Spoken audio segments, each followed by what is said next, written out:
অবশেষে ভোটার হওয়ার সুযোগ পাচ্ছেন প্রবাসী বাংলাদেশিরা। কাল থেকে শুরু হচ্ছে প্রবাসী ভোটার নিবন্ধন। দেশের ইতিহাসে প্রথমবার প্রবাসীদের জন্য পোস্টাল ভোট বিডি নামের একটি মোবাইল অ্যাপ উন্মোচন করেছে নির্বাচন কমিশন। এ সময় সিইসি বলেন, প্রবাসীদের ভোটের মাধ্যমে গণতন্ত্রের ভিত্তি আরও শক্তিশালী হবে। ত্রয়োদশ জাতীয় নির্বাচন সামনে রেখে এর আগে চূড়ান্ত ভোটার তালিকা প্রকাশ করা হয়। দেশে বর্তমানে ভোটার 12,76,95,183 জন। এদিকে এনসিপি ও বাংলাদেশ সমাজতান্ত্রিক মার্ক্সবাদী দলের নিবন্ধন চূড়ান্ত করে গেজেট প্রকাশ করেছে নির্বাচন কমিশন।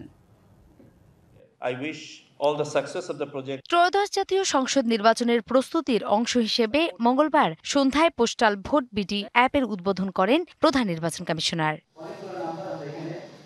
এই অ্যাপের মাধ্যমে প্রবাসী অবস্থানকারী বাংলাদেশি ভোটার, নির্বাচনে দায়িত্ব থাকা ব্যক্তি, নিজ ভোটার এলাকার বাইরে কর্মরত সরকারি চাকরিজীবী এবং আইনি হেফাজতে থাকা ব্যক্তিরা নিবন্ধনের মাধ্যমে পোস্টাল ব্যালটে ভোট দিতে পারবেন। অ্যাপটির উদ্বোধনী আয়োজনে সিসি বলেন, প্রবাসীদের ভোটের মাধ্যমে গণতন্ত্রের ভিত্তি আরও শক্তিশালী হবে।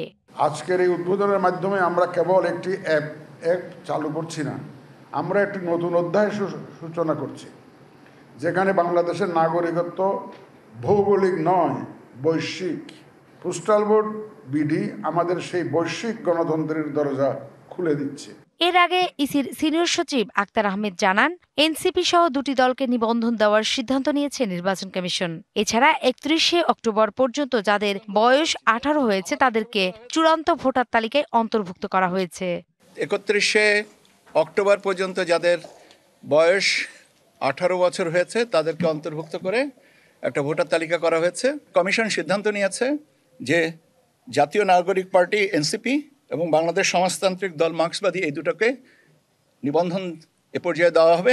এছাড়া পুনর্বিবেচনায় আনা হয়েছে 7টি দলের নিবন্ধনের বিষয়। যে আপত্তিগুলো এসছে সেগুলো পর্যালোচনা করে পরবর্তীতে সিদ্ধান্ত দেওয়া হবে। নূপুর মাহমুদ, ডিভিসি নিউজ, ঢাকা।